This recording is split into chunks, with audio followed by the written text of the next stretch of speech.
untuk memberikan materi kuliah mengenai penyakit paru yang disebabkan oleh virus. Jadi sebelum kita mulai kuliah ini, perlu kalian ketahui dulu apa sebenarnya yang dikatakan penyakit influenza ini yang disebabkan virus. Secara definisi, influenza ini merupakan suatu penyakit infeksi pernapasan saluran pernapasan akut (ISPA) ya, yang dapat menimbulkan kematian. Ini yang kita jumpai banyak kasus-kasus oleh kena virus, awalnya gejalanya ISPA yang menimbulkan banyak kematian, baik dari SARS, contohnya misalnya pandemi, yaitu dari COVID-19 juga demikian, maupun dari flu burung. Perlu kalian ketahui bahwa pada tahun 2013, ya, WHO mengatakan, membedakan influenza ini atas tiga klasifikasi, yaitu yang disebutkan dengan seasonal influenza atau influenza musiman, influenza pandemik, dan influenza zoonotik. Jadi yang sering kita jumpai sering banyak itu adalah seasonal influenza, influenza musim. Ini yang sering kita jumpai di negara-negara Eropa, Amerika, dan lain sebagainya, yang mempunyai musim-musim dingin, dan terjadinya influenza justru pada musim dingin itu melalui bersin, melalui batuk, dan tersentuh barang-barang yang terkontaminasi dengan virus. Dan influenza ini menyebabkan penyakitnya bisa ringan sampai berat, sehingga menimbulkan kematian. Terutama mereka-mereka yang mempunyai yaitu risiko yang tinggi. Yang mempunyai risiko tinggi siapa aja adalah wanita hamil, anak dan lansia, orang dengan imunokompromis, dan orang dengan komorbid. Artinya, komorbid ini mempunyai penyakit bawaan. Apakah dia penderita diabetes mellitus, penderita PPOK, asma kronis, kelainan jantung, dan lain sebagainya. Itu mudah terjadinya, yaitu risiko yang membahayakan akibat infeksi influenza. Selanjutnya, seasonal ini kita kenal ada 3 tipe daripada virus influenza. Yang kita kenal dengan tipe influenza A, B, dan C. Yang paling banyak yang kita jumpai, paling membahayakan, yang paling infeksius adalah tipe A dari ketiga tipe ini. Tipe A ini, dia di virusnya pada mempunyai subtype, yaitu artinya berdasarkan subtype-nya adanya protein pada lapisan virus ini yang dibagi atas dasar hemagglutinin atau protein H dan neuroamidase atau protein N. Jadi disingkat menjadi H dan N. Artinya tipe A ini mempunyai kombinasi antara misalnya H1N1 atau bisa juga H3N2 dan seterusnya. Dia mempunyai tipe subtype A-nya yaitu sampai 15 sedangkan N-nya sampai 9. Inilah yang menyebabkan selalu pandemik pada penderita. Pada secara global, outbreak-nya ini akibat daripada influenza tipe A. Sedangkan tipe B, itu kita kenal hanya dalam musiman, influenza musiman. Yang kita kenal dengan satu daerah saja tertentu, yang kita sebutkan dengan Victoria lineage, ataupun yang disebutkan dengan Yamagata lineage. Itu akibat daripada tipe influenza virus B. Sedangkan virus C, itu paling ringan di antaranya. Dan itu hanya kita jumpai di sekolah-sekolah atau di barak atau asrama, dan ringan. Dan jangan dan tidak pernah terjadi outbreak. Ya. Hanya minor saja, hanya setempat saja terjadi outbreak. Tidak meluas sampai menjadi pandemi. Pandemik influenza. Virus ini muncul bersirkulasi yang menyebabkan wabah besar. Terjadi wabah besar outbreak di luar musim influenza normal.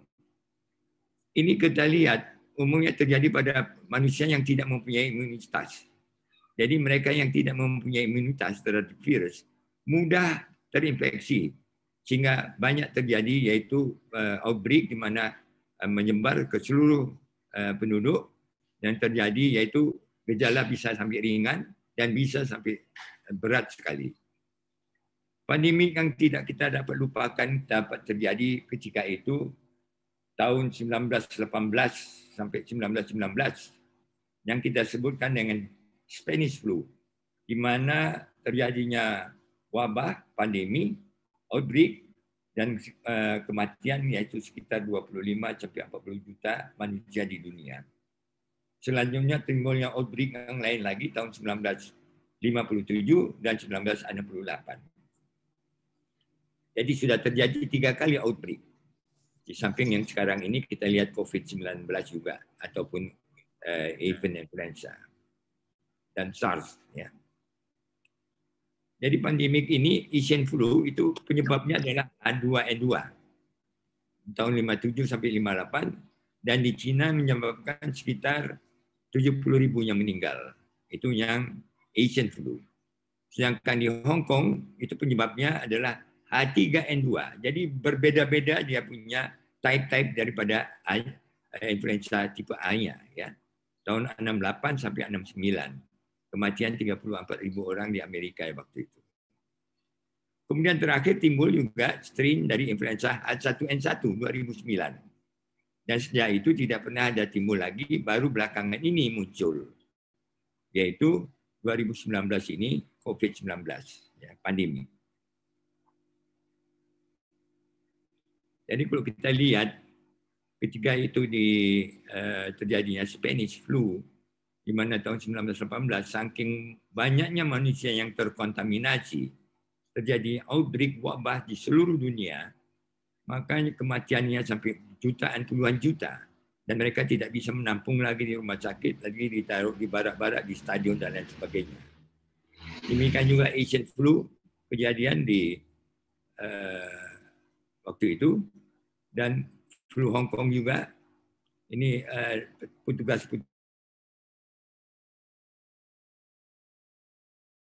nurse semua untuk merawat pasien-pasien kena flu. Ini juga terjadi di barak, semuanya dirawat.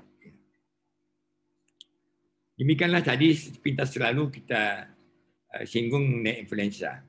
Jadi kita kenal tipe A, B, dan C. Yang paling banyak adalah tipe A. Kemudian kita singgung mengenai kuliah selanjutnya adalah avian influenza atau flu burung, kemudian SARS atau Severe Acute Respiratory Syndrome, dan MERS-CoV, Middle East Respiratory Syndrome Coronavirus, MERS-COVID. Ya. Jadi ketiga ini yang saya akan singgung kuliahnya. Sedangkan COVID-19 itu akan diberikan oleh Dr. Bintang, saya tidak singgung, hanya 3 ini. Kenapa 3 ini saya singgung? Oleh karena saya terlibat langsung dengan penderita-penderita baik SARS, avian influenza, dan MERS-CoV.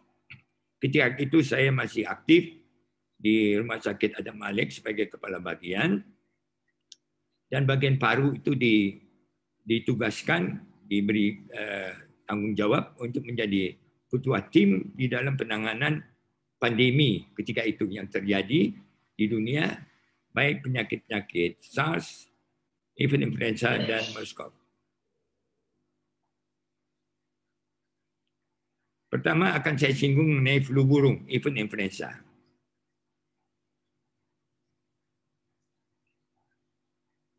Flu burung atau avian influenza ini secara definisi yaitu satu penyakit menular yang disebabkan oleh virus influenza yang ditularkan oleh unggas. Baik ayam, baik bebek, angsa, dan lain sebagainya. Itu ditularkan oleh unggas. Dan influenza ini tipenya adalah H5N1. Influenza tipe A, H5N1. Awalnya itu terjadi yaitu wabah di China kemudian ke Hong Kong dia meluas, Vietnam, Thailand, Indonesia seterusnya, dan mencakup hampir 30 negara waktu itu. Pakistan tidak terlibat oleh kerana dia tipe daripada influenzanya berbeda, H7N7. Jadi yang terlibat ini hanya mempunyai tipe influenza H5N1. Jadi pada tabel ini secara sepintas selalu kita lihat angka kumulatif kasus sejak 2003 sampai 2013. Kita lihat dari situ kumpulan dari jumlah yaitu yang terlibat manusia akibat H5N1 atau even influenza. Maka Indonesia ini menduduki peringkat yang pertama, paling banyak, yaitu kematian akibat even influenza. Jadi kalau kita lihat, yaitu ada sekitar 193 yang terkena dan yang meninggal 161. Berarti itu hampir sudah 80% lebih kematian akibat even influenza. Memang waktu itu di seluruh dunia Indonesia menjadi sorotan, kematiannya sangat tinggi sekali. Etiologi. Virus influenza ini dibedakan banyak subtype seperti yang saya katakan tadi. Ada 2 subtype, ada 2 protein pada virusnya, yaitu protein hemaglutinin yang dilambangkan dengan H dan neuroaminidase dilambangkan dengan N. Jadi berdasarkan H dan N ini maka banyak subtype-nya. Jadi misalnya H ini ada 15 macam, H1 sampai 15, sedangkan N1 sampai N9. Jadi penularan penyakit ini ke manusia dapat melalui 1, binatang. Artinya kontak langsung dari unggas atau yang lain yang sakit, ya, atau produk unggas yang sakit. Kedua, lingkungan.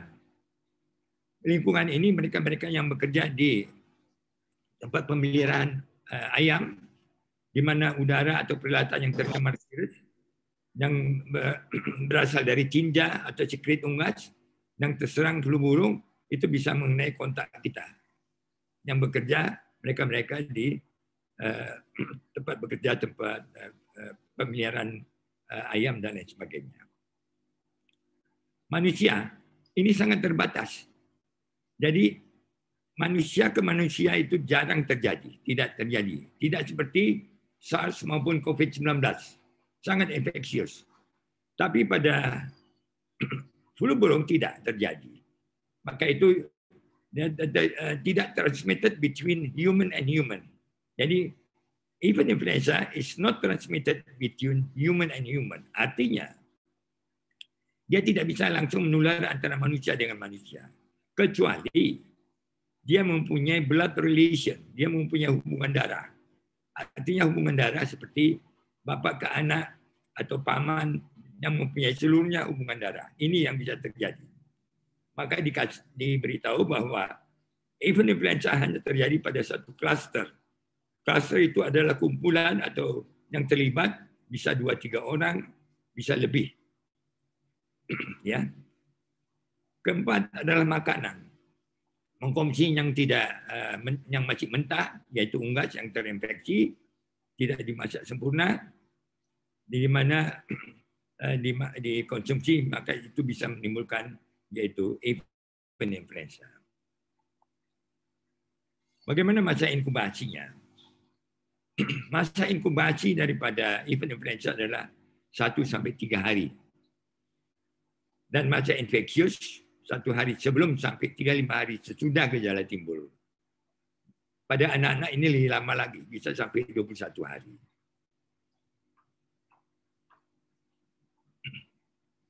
Jadi tiap kasus flu burung itu harus kita definisikan dulu. Itu kita bagi atas dasar investigasi, kedua suspek, ketiga probable, keempat confirmed case. Jadi investigasi itu dokter untuk investigasi dan kegiatan surveillance. Itulah yang pertama. Kedua, mereka-mereka yang mempunyai gejala ispa dengan suhu di atas 38 derajat Celcius. Kemudian ada batuk, sakit tenggorokan, Maka dari A, B, dan C salah satu keadaan ini, misalnya ISPA dengan tanda-tanda A, kontak dengan kasus konfirmasi burung dalam masa penularan, itu dikatakan suspek. Atau B, seminggu terakhir mengunjungi peternakan terjangkit flu burung. Jadi mereka yang bekerja di peternakan ayam dan terkontaminasi, mengunjungi ke sana bisa juga dikatakan suspek. C, bekerja di lab yang memproses sampel, baik sampel manusia atau hewan yang dicurigai flu burung. Itu dikatakan suspek. Probable, jadi kasus suspek tadi, bila kita jumpai salah satu ini, ya, bila dijumpai salah satu adalah bukti adanya influenza A, H5N1 atau dalam waktu singkat menjadi pneumonia, gagal napas sampai dia meninggal, atau terbukti tidak ada penyebab lain, kemungkinan ini suatu probable event influenza. Dan seterusnya yang keempat adalah konfirmasi. Artinya sudah pasti. Artinya dijumpai pada kultur H5N1 positif, pada PCR H5-nya positif, atau pada tintir antibody H5 sebesar 4 kali. Ini sudah konfirmasi positif. PCR positif sudah berarti ini pasti event influenza. Bagaimana gejalanya? Gejala ini sama dengan flu umumnya ya. Tanda-tanda ISPA awalnya. ISPA, batuk, demam tinggi, sesak napas, dan sakit tenggorokan dan lain sebagainya. Gejala lain pilek, sakit kepala, nyeri otot, infeksi selaput mata, diare, gangguan saluran cerna. Bila ditemukan gejala sesak, terdapat kelainan saluran napas bawah yang memungkinkan terjadi perburukan. Jadi bila kita jumpai tanda-tanda sesak berarti proses ISPA, infeksi saluran napas atas ini, sudah menjalar ke saluran napas bawah sehingga terjadinya perburukan, terjadinya gejala-gejala ke arah pneumonia. Selanjutnya jika telah terdapat kelainan saluran napas bawah, maka waktu kita lakukan pemeriksaan di paru, kedengaran roki, dan bila semakin berat, frekuensi napas akan semakin cepat. Itu tandanya terjadi suatu pneumonia, ya, dan ini sangat membahayakan sekali. Pemeriksaan penunjang diagnostik. Pemeriksaan lab dilakukan rutin, diperiksa darah rutin, periksa juga leukosit, trombosit hitung, dan lain sebagainya. Pemeriksaan aspirasi atau nasofaringial, yaitu dihapus atau swab hidung tenggorok untuk konfirmasi diagnostik. Dan diagnosa dibuktikan dengan PCR, dengan biakan, virus influenza, dan uji serologi. Pemeriksaan hematologi. Yang paling khas untuk pemeriksaan hematologi adalah tanda-tanda leukopenia, di mana leukositnya rendah sekali, bisa 1.500 sampai 2.000. Kemudian kita lihat juga trombositnya, juga leukositnya, semuanya itu menurun sekali. Jadi ada leukositopenia, ada trombositopenia, itu semuanya rendah sekali. Itu tandanya bahwa ini terjadi infeksi oleh kena virus H5N1. Dan pemeriksaan darah yang lain, yaitu SGOT, SGPT juga dicek, serum, ureum, kreatinin, itu semuanya menunjukkan kenaikan.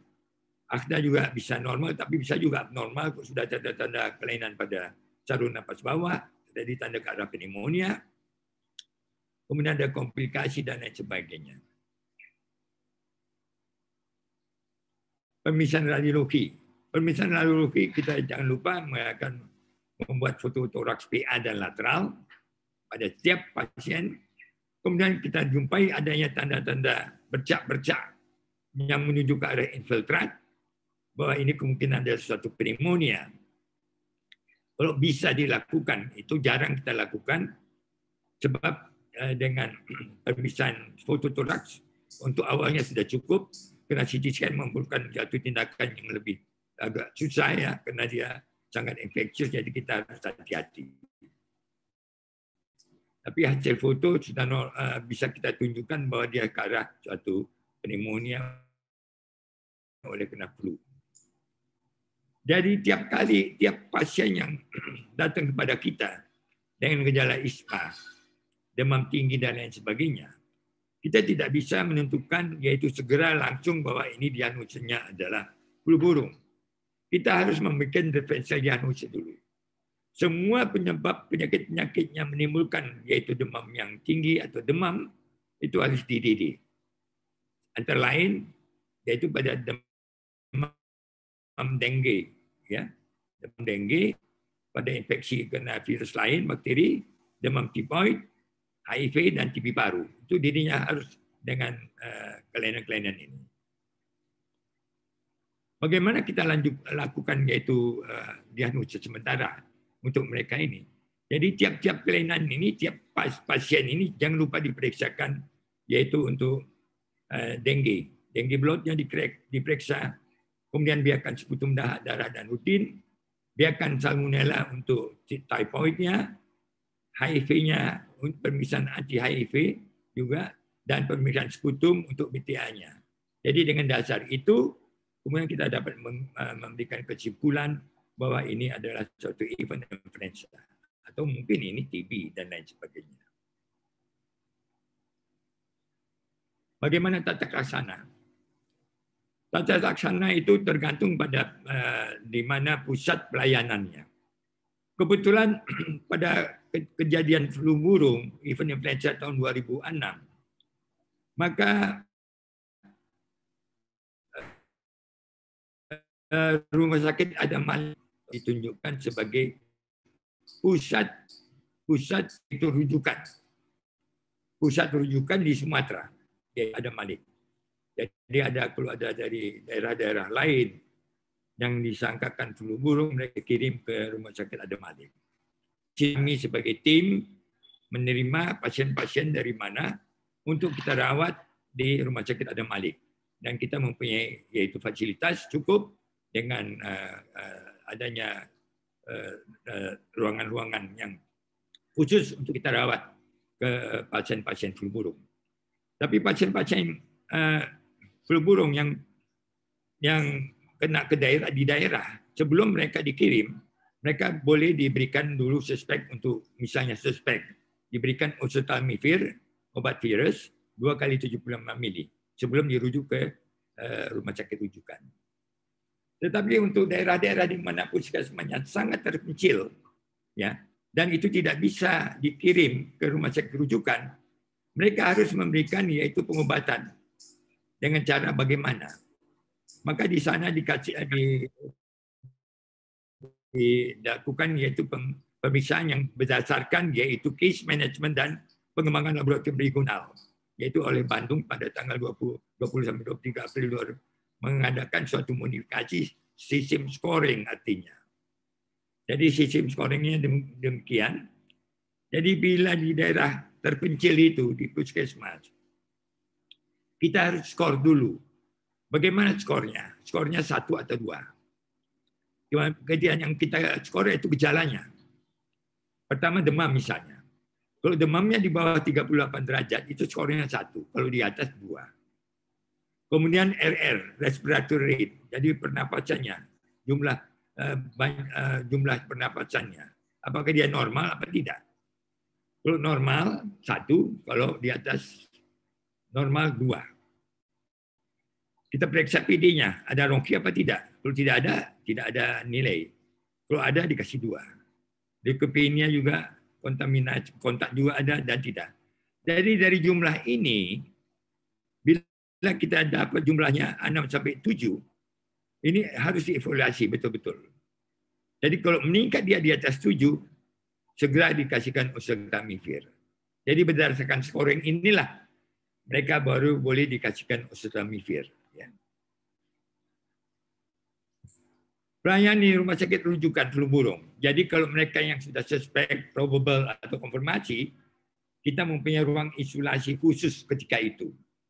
Khusus dibangun waktu itu di daerah di belakang rumah sakit dekat kalau sekarang ini dekat dengan bagian kardiologi ya, gedung kardiologi. Di sana kami dulu merawat semua kasus-kasus flu burung, ya, diisolasi. Jadi petugas itu semua memakai APD, seperti sekarang APD harus lengkap, baik nurse, baik dokter, semua, baik petugas lab, petugas radiologi, semua APD-nya lengkap sekali. Kemudian melakukan anamnesis dengan fisik, pemeriksaan lab, pemeriksaan penunjang.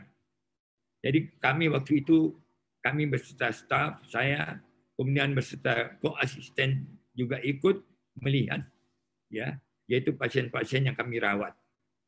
Kemudian kita cek tiap hari keadaan umumnya, tanda vitalnya, oksimetrinya, terapi oksigen, dan dari terapi yang lain. Jadi pengobatan antiviral diberikan secepat mungkin, 48 jam pertama. Jadi berdasarkan apakah dewasa atau anak, anaknya di atas 1 tahun dengan dosis 2 mili per kilogram berat badan, kalau dewasa, anak di atas 13 tahun bisa dikasihkan 2 kali 75 mili. Yang diberikan selama 5 hari. Ini ada dosis di atas 40, 23, 40, dan seterusnya itu.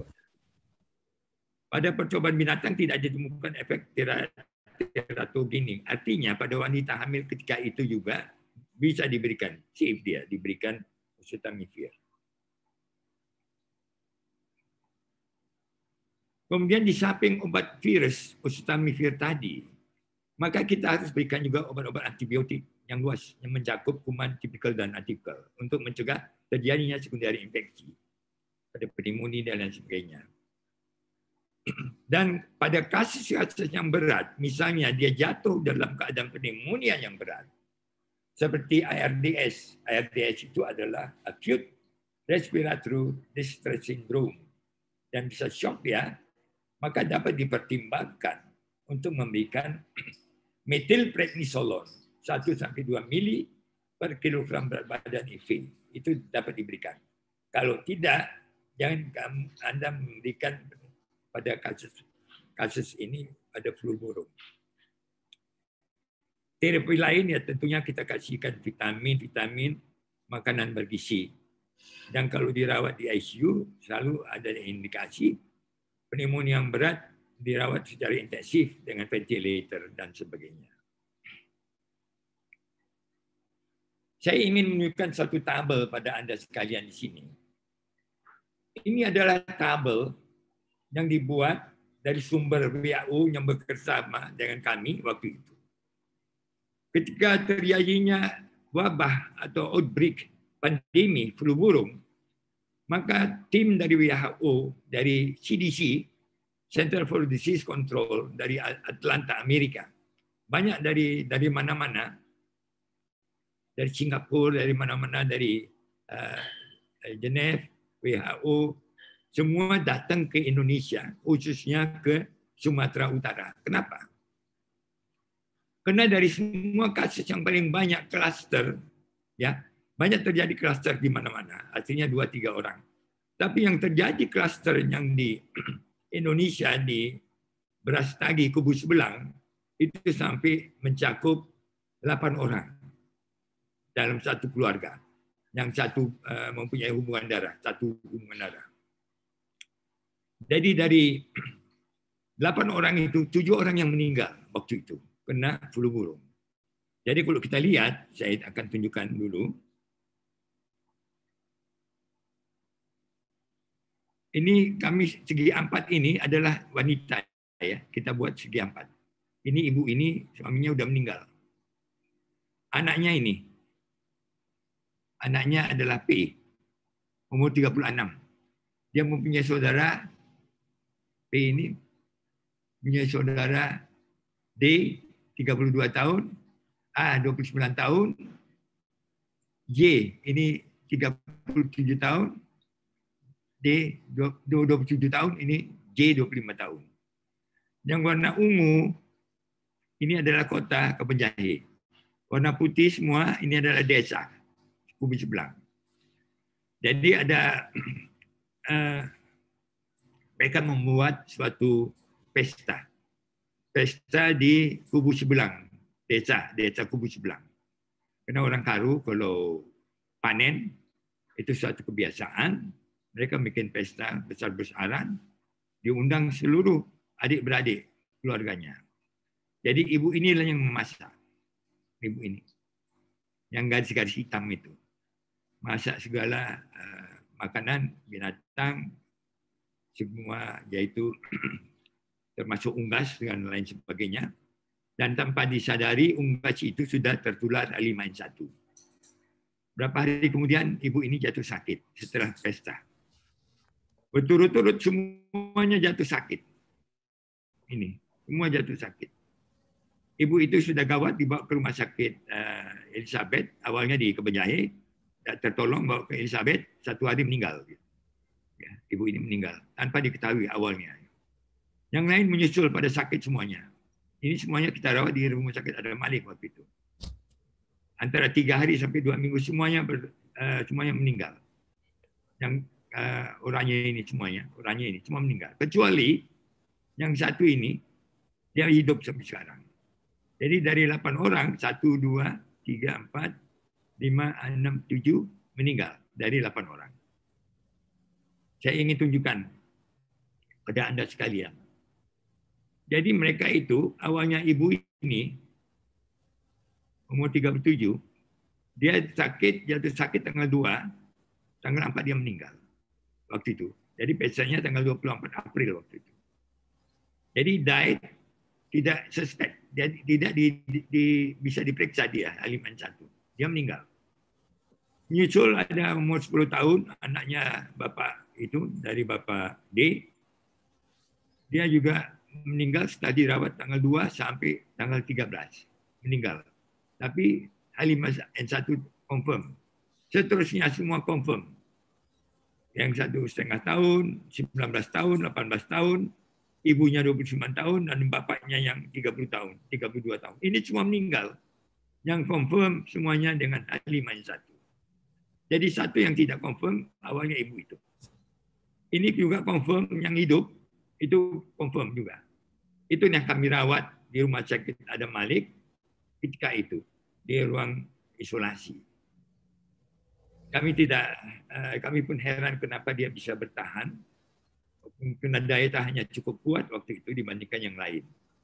Dan rata-rata mereka meninggal semua dalam keadaan ARDS, Acute Respiratory Distress Syndrome.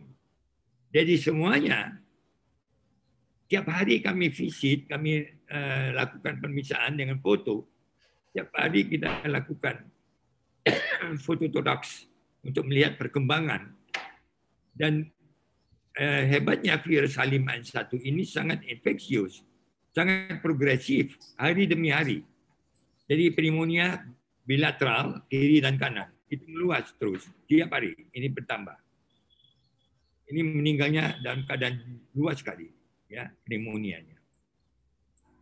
Jadi juga tanggal 9, 10 di foto meninggal dalam keadaan 13 ini meninggal dengan keadaan ARDS, bilateral pneumonia yang luas sekali, ARDS. Ini ibunya, anak yang 1,5 tahun tadi meninggal juga kena pneumonia yang luas. Ini anak yang ibunya meninggal pertama tidak terdeteksi, ada 2 anaknya, 18 sama 19 tahun. Dan parunya demikian ini juga, kiri dan kanan, luas. Ya, pneumonia bilateral yang luas sekali, kiri dan kanan. Dua-dua meninggal juga anaknya, 18-19 tahun. Nah, ini 19 tahun, abangnya juga meninggal kena LDS. Ya. Inilah satu-satunya yang hidup, J, 25 tahun. Dia kena juga pneumonia yang berat, tapi kita rawat, ini berkurang dia setelah 2 minggu, kemudian kita foto lagi setelah sebulan dan seterusnya. Sehingga terakhir sudah betul-betul sudah bersih, tinggal adanya fibrosis di paru-parunya. Sampai setelah 2 bulan kita rawat, baru kita bolehkan dia pulang. Kenapa? Waktu itu dia sangat sekali, stres dia. Waktu dirawat awalnya, dia lari dari rumah sakit Adam Malik. Kami pun heboh, kami cari, kebetulan dia pulang dan dapat dikembalikan ke rumah sakit karena dia merasa stres sekali, semua keluarganya pada meninggal. sehingga kita memberikan dia perawatan yang khusus. Dia ingin supaya bisa ditemani juga oleh keluarganya waktu itu. Jadi waktu dia dirawat di sini, inilah dia pasiennya. Jones namanya, Jones. Ini dia. Ini adalah sorry. Ini dokter dari Amerika, CDC. Ini dokter Zainuddin, ini kebetulan ini saya sendiri. Kita lihat pasiennya sama-sama sama mereka dari Amerika juga, CDC. Dari WHO juga ada hadir. Dan melihat kondisi pasiennya waktu itu kita rawat. Ini setelah hampir 3 minggu kita cek H5N1-nya sudah negatif. Ya. Setelah negatif, saya tidak memakai APD lagi. Kami bisa berani memeriksa hanya pakai masker, mendengarkan yaitu mengenai pernafasannya bagaimana, dan keadaan umumnya pasien pun sudah lebih baik. Inilah seluruh keluarganya waktu itu, dia mau cuma ditemani oleh anaknya, ibunya, istrinya, dan mertuanya. Baru dia agak tenang sehingga kita bisa merawat sampai 2 bulan untuk mencegah jangan terjadi kontaminasi di luar. Sampai sekarang dia masih hidup, tapi saya sudah lama tidak melihat lagi karena sejak 2017-18 saya sudah pensiun. Jadi kita lihat ini waktu itu setiap tahun saya foto bersama dia. Keadaannya tambah baik keadaannya. Ini foto terakhir bersama dia, Jones. Ini menjadi suatu perhatian juga di dunia bahwa dialah satu-satunya yang bisa hidup dibandingkan dengan 7 orang keluarganya, ya, yang sudah meninggal semuanya. Selanjutnya, saya bicarakan mengenai SARS. SARS ini adalah kelainan-kelainan yang disebabkan oleh coronavirus. MERS-CoV, Middle East Respiratory Syndrome coronavirus, juga penyebabnya coronavirus. COVID-19 ini sekarang juga penyebabnya coronavirus. Jadi beda dengan H5N1 tadi ya. Influenza A. Ini coronavirus semuanya. Apa itu coronavirus? Dari mana itu asalnya coronavirus? Coronavirus ini merupakan virus RNA, strain tunggal, positif, berkapsul, dan tidak bersegmen. Dia tergolong dalam ordo Nidovirales atau keluarga Coronaviridae. Jadi keluarga Coronaviridae ini virus disebutkan keluarga Coronaviridae. Jadi kalau kita lihat keluarga coronavirus dibagi atas dua sub keluarga, ya. Coronaviridae ini dibagi 2 sub. Yaitu berdasarkan satu serotipenya dan kedua berdasarkan genom. Berdasarkan genom ini, inilah dibagi atas 4. 1, 2, 3, dan 4. Yaitu alfa, beta, delta, sama gamma. Coronavirus.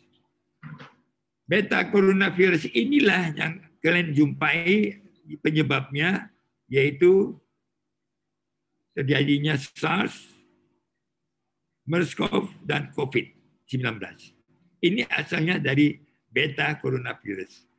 Mereka mempunyai strain yang berbeda-beda. Ada yang sangat infeksius, ada yang tidak. Dari ketiga itu MERS-CoV yang paling enteng. SARS pandemi yang luas sekali terjadi.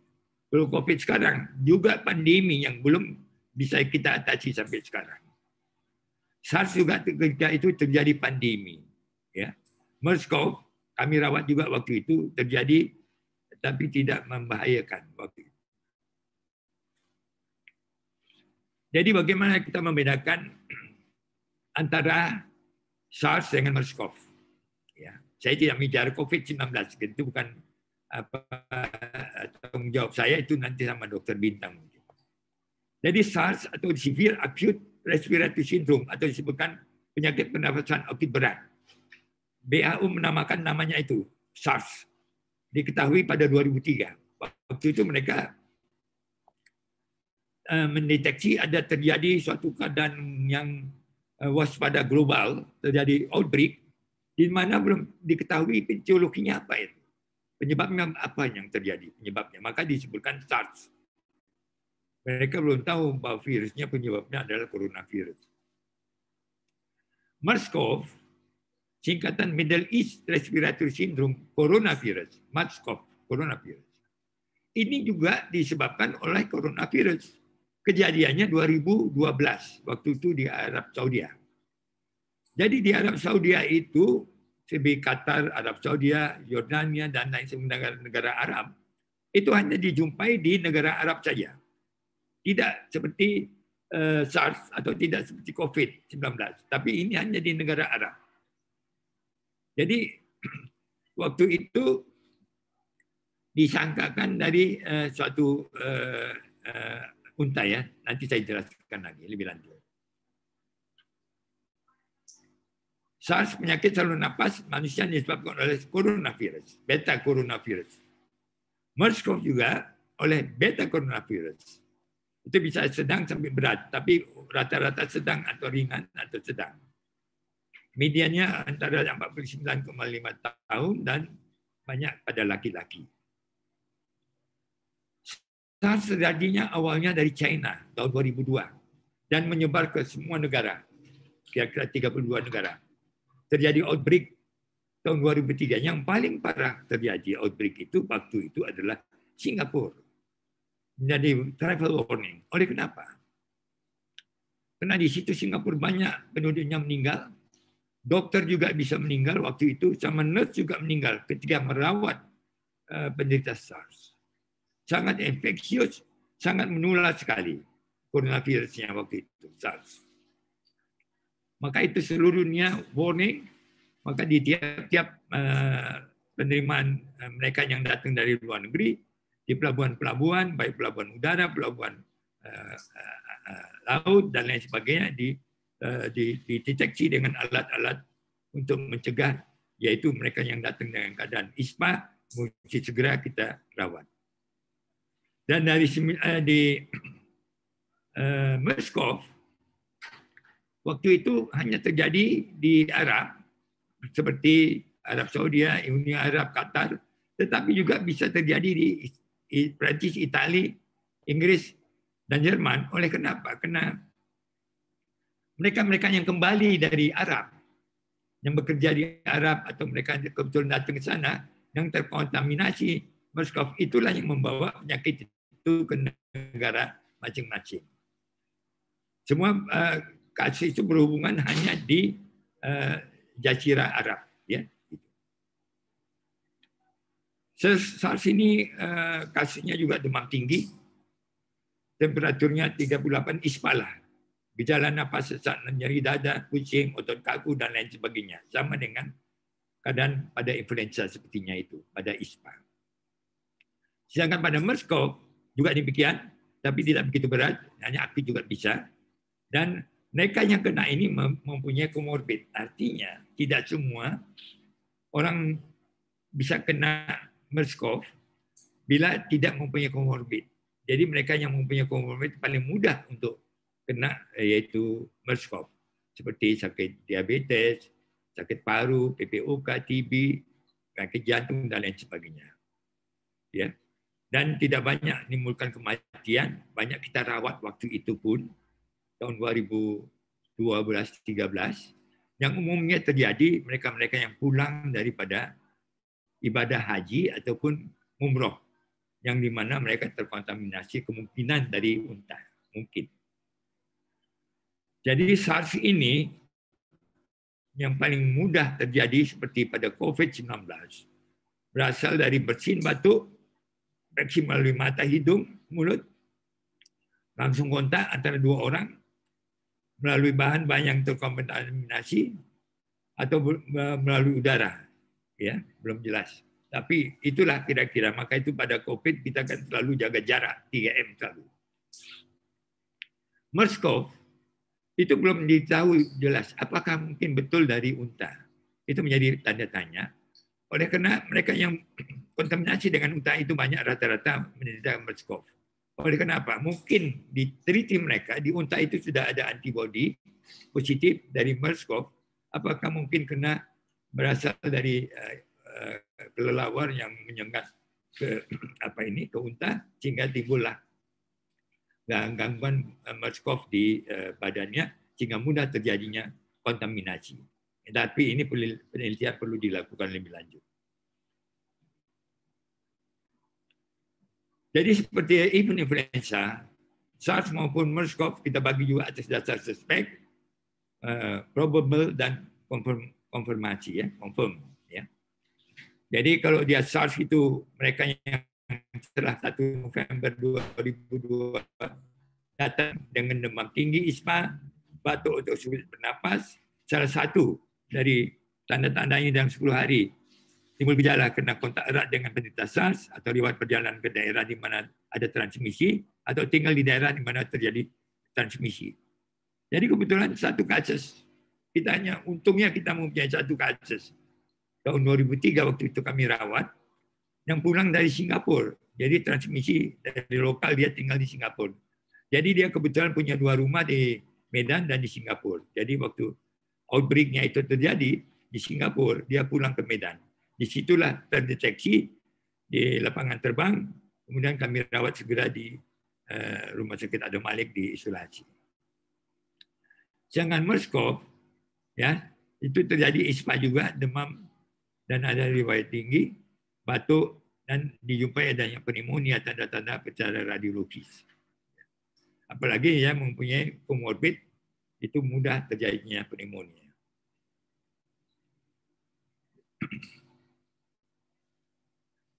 Jadi MERS-CoV ini sebenarnya tidak begitu berat dibandingkan dengan SARS tadi. Jadi yang kita harus lihat mereka-mereka yang pulang dari haji, pulang umroh, jadi yang lewat perjalanan ke Timur Tengah dan waktu 14 hari dilakukan, yaitu kemungkinan besar ke arah MERS-CoV. Ya. Kasus suspek sudah jelas tadi, yang penyakit pernafasan akut, di mana tidak dilakukan otopsi, kontak erat dengan penderita SARS, riwayat perjalanan ke daerah, transmisi lokal, dan terjadi yang tinggal di daerah itu. Sedangkan yang MERS-CoV itu yang pulang dari perjalanan haji maupun perjalanan yaitu umroh. Probable, demikian juga. Kemudian kasus SARS, gambaran infiltrat, seperti ARDS, kasus SARS, hasil positif coronavirus, dan kasus suspek, otopsi konsisten dengan gambaran ARDS. Sedangkan pada MERS-CoV, yaitu gambaran pneumonia dengan bukti klinis adanya radiologis, tidak dilakukan pemeriksaan untuk MERS-CoV, karena hasil labnya negatif. Jadi pada MERS-CoV kita tidak mendapatkan hasil daripada virusnya.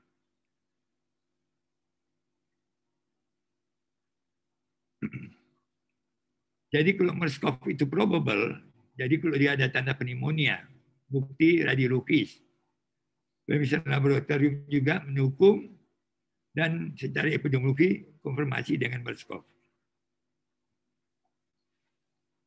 Konfirmasi laboratorium dia ya. Jadi konfirmasi laboratorium yaitu diadakan pemeriksaan seperti pada event influenza, pada SARS, juga diperiksa fungsi hati, dan semuanya juga menunjukkan leukopenia, trombositopenia, dan lain sebagainya. Karena infeksi pada virus selalu ya leukositnya menurun, semuanya menurun. Ya. Kemudian pemeriksaan tes molekuler, PCR, tes antibodi, kultur. Kemudian pada MERS-CoV dilakukan juga pemeriksaan PCR.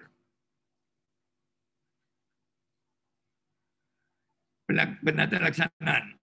Pada SARS tentu harus isolasi, perhatikan keadaan umum, kesadaran, terapi suportif, antibiotik, kortikosteroid, dan ribavirin. Di sini ada obat untuk virusnya, namanya ribavirin. Sedangkan pada MERS-CoV itu tidak ada obat untuk virusnya.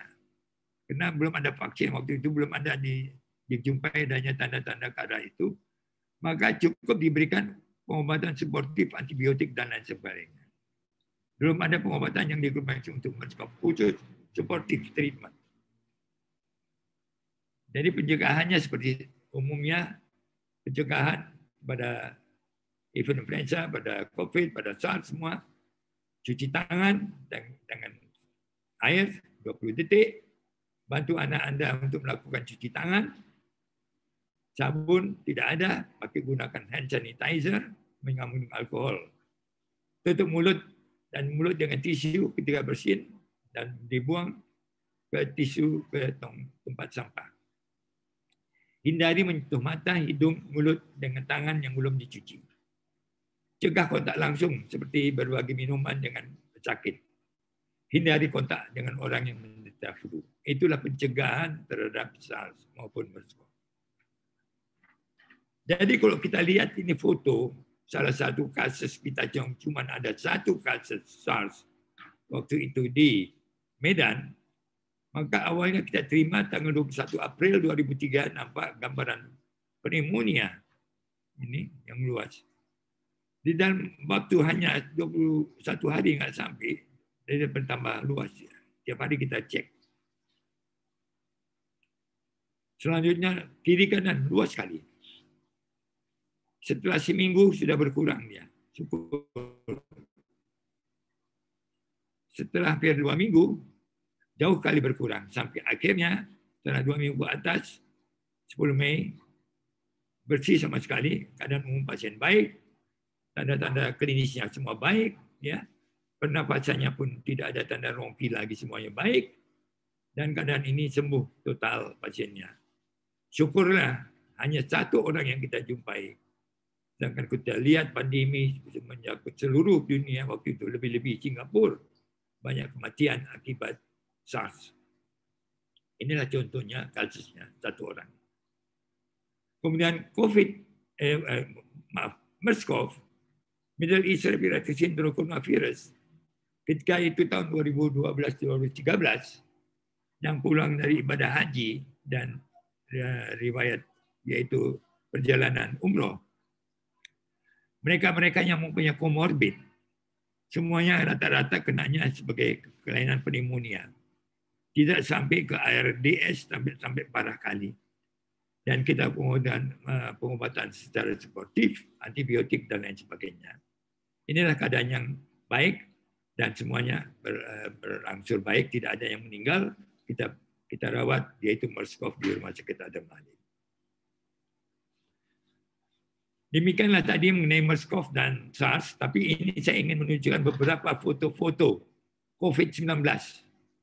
Ini saya dapat data dari Dr. Noni, kebetulan dia banyak merawat pasien COVID ya, di rumah sakit swasta di luar. Waktu itu ditugaskan di Multatuli, di Rumah Sakit Elizabeth, banyak sampai sekarang cukup banyak kasus COVID-19. Dan saya mendapat data dari dia, gambaran-gambarannya bagaimana. Saya ingin menunjukkan saja, tapi saya tidak ikut menangani ya COVID-19. Ini sampai demikian kiri kanan luas sekali. Sangat infeksius ya, penderita-penderita daripada COVID-19. Dan rata-rata cepat sekali mereka meninggal. Semua ARDS. Kiri dan kanan ini luas sekali. Ya.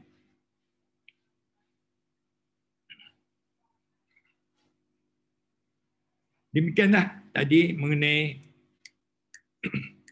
yaitu kuliah saya, influenza, kemudian mengenai event influenza, mengenai MERS-CoV dan mengenai SARS. Ya, mudah-mudahan ini menjadi suatu masukan untuk Anda sekalian. Sayangnya saya tidak menangani COVID-19 karena saya sudah pensiun. Sejak 2018 saya sudah pensiun, sehingga bukan saya lagi yang bertanggung jawab. Jadi mulai dari SARS 2003 sampai MERS-CoV 2013 itu masih saya merawat semuanya, baik event influenza juga. Ya. Itulah data-data yang bisa saya berikan pada Anda, pasien-pasien yang saya rawat langsung, yang saya data langsung, ya, mengenai kasus-kasus daripada penyakit akibat virus.